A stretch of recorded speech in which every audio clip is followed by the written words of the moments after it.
Think of this. On an average, India has 5 elections every year.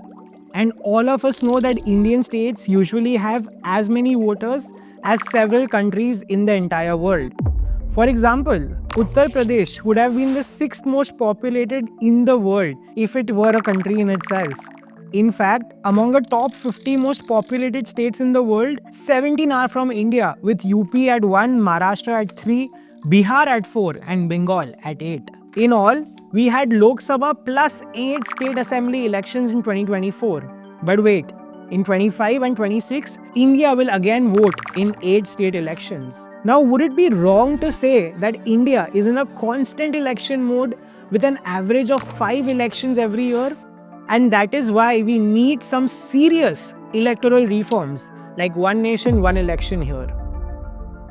Addressing a press conference on the 17th of September, Home Minister Amit Shah asserted that one nation, one election will be implemented in the term of this government. On the very next day, the Union Cabinet cleared the proposal for one nation, one election. But before that, let's deep dive into the issue of one nation, one election. Now, it might come as news to most, but the modern day Indian Republic began its democratic journey with simultaneous elections. Yes, both Lok Sabha and state legislative elections were held simultaneously. From 1952 to 1967, this system worked efficiently, minimizing election-related disruptions. However, in 1971, when Indira Gandhi called for mid-term Lok Sabha elections, the election schedule got unsynchronized. After that, the reckless use of Article 356 to dismiss several state assemblies and impose precedence rule further fragmented with the electoral alignment. We have talked about the misuse of Article 356 in our previous video of attacks on our constitution. By the 1970s, India was conducting elections separately for different states and for the national parliament, a system that continues today. This shift has resulted in the country being in a constant election mode. Hence, one nation, one election. But before we get into the advantages of one nation, one election, let's look at how we came here. Prime Minister Narendra Modi has been a very strong proponent of one nation, one election. He has consistently advocated for streamlining the electoral process and reducing governance disruptions. One nation one election हमारा एक commitment है। हमने parliament में भी बोला हुआ है, हमने कमेटी भी बनाई थी, कमेटी का रिपोर्ट भी आया है। तो वन नेशन वन इलेक्शन के संबंध में देश में बहुत लोग ऑन बोर्ड आए हैं। But PM Modi isn't the first one to propose this. Election Commission's recommendation of 1983, Law Commission's report of 1999 and 2018, the Constitution Review Commission report of 2002, Parliamentary Standing Committee 2015, and Niti Aayog's working paper of 2017 all have long advocated for simultaneous election to strengthen the overall democratic process. In 2023, the government constituted a committee headed by former President Ramnath Kovind to explore the feasibility of one nation, one election. The committee submitted its report to President Murmu in March 2023. Now, let's go back to the moot point. Why does India need one nation, one election? It is clear that our country is always in an election mode, and we have established that.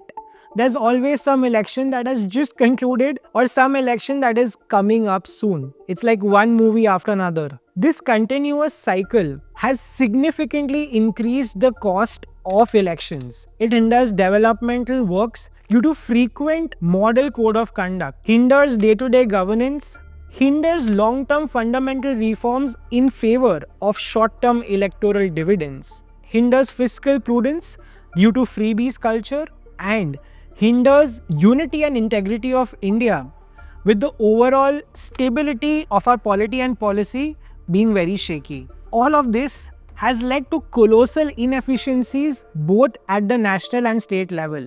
Let us see how.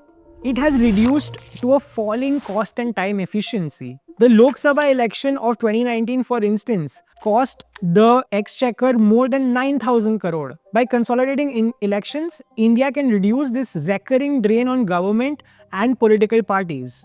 The frequent imposition of the MCC during each election results in delays in project implementation. Also, sometimes important projects are timed by the political parties according to the elections rather than feasibility. Impact on long-term reforms and governance. One nation, one election could help the governments in undertaking necessary economic, developmental, legal and other long-term reforms without worrying about the short-term and narrow electoral implications. And then when we talk about the freebies culture, in recent times, the new trend of khatakhat politics has been getting steam. In every other state election, the political parties have been announcing irrational and financial unsound revenues for electoral gains. This only hurts the public exchequer. One nation, one election can prevent this to an extent. Reducing the secessionists and other divisions. Frequent elections also foster frequent opportunities for diverse forces to exploit the societal division for electoral gains. You might have noticed the rhetoric on things like caste, language, religion always spike when an election is around. One nation, one election could prevent this and foster unity and integrity. Stable polity and policy making. One nation, one election will enhance India's democratic efficiency by reducing fatigue in voters, political parties and the election commission. This will result in higher voters. Also, the outcome of state election often influence national politics. Frequent elections lead to political instability. By holding elections simultaneously, governments will have clear mandates for 5 years, allowing for uninterrupted policy making. But implementing one nation, one election won't be a simple task. Some challenges have to be ironed out. First things first, one nation, one election will be one of the most significant electoral reforms in India's history. And bringing such a huge change would need several amendments to the constitution under Article 368. The Kovind panel has proposed to implement one nation, one election in 2 gradual phases. Step 1 would be simultaneous Lok Sabha and State Assembly election. For this, Article 83 and 172 will have to be amended as these articles govern the tenure of the Lok Sabha and state legislatures. These amendments will require a special 2/3 majority in both the houses of the parliament. And then Step 2 would involve synchronization of local body elections. After aligning state and national elections, municipality and panchayat polls will be synchronized within 100 days. Now this step will also require ratification by at least half of the states after getting passed by the parliament with a special majority. Additionally, changes will also be needed in the Representation of the People Act. The catch here is that the ruling NDA coalition does not have 2/3 majority in the Lok and the Rajya Sabha. So the bill will need support from non-NDA parties too. But suppose the amendments happen, how will the transition take place? Well, this shift will involve significant adjustments for several states. For the purpose of understanding, let us assume the plan is to have one nation, one election in 2029. So, what could likely happen in states like Himachal Pradesh, Karnataka and MP, which will hold next elections in 2028? Will the governments there be only for a year instead of 5 years? Meanwhile, states like UP, Punjab and Gujarat with elections in 27 will see governments with only 2 years. And Bengal, Assam and Tamil Nadu with elections in 26 will only see governments for a tenure of 3 years. The other option could be simply delaying these elections and extending that tenure of the state assemblies. Now someone might ask, what happens in the case of an early dissolution of Lok Sabha or the state assembly? Well, the Kovind panel suggested a midterm election to elect a new government only for the remainder of the original 5-year term. Apart from the entire one nation, one election proposal, an interesting proposal that was published in Swarajya magazine is One Nation, Two Polls.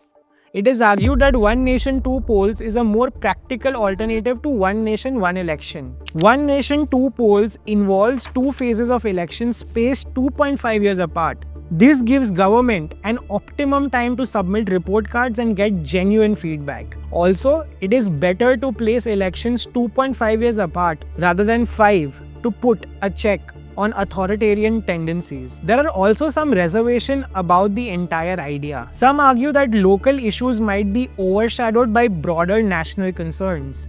But then, the Indian voter is still sharp. She has frequently displayed a mature voting behavior by electing different governments at the state and the center, even when voting was held simultaneously. The other argument is about logistical issues. Conducting elections on a massive scale requires upgrading infra, ensuring security, and developing common voter rolls. But again, none of it is impossible. Another variable which can affect one nation, one election is the census and delimitation of Lok Sabha seats scheduled to be held in 2026. This will redraw constituencies and lead to change in the number of seats in the Lok and the Rajya Sabha. So, only the coming days will tell how this particular electoral reform is going to be brought about. Change is inevitable. Transition to one nation, one election represents a transformative movement in Indian politics. It reflects a growing awareness that the current system of perpetual election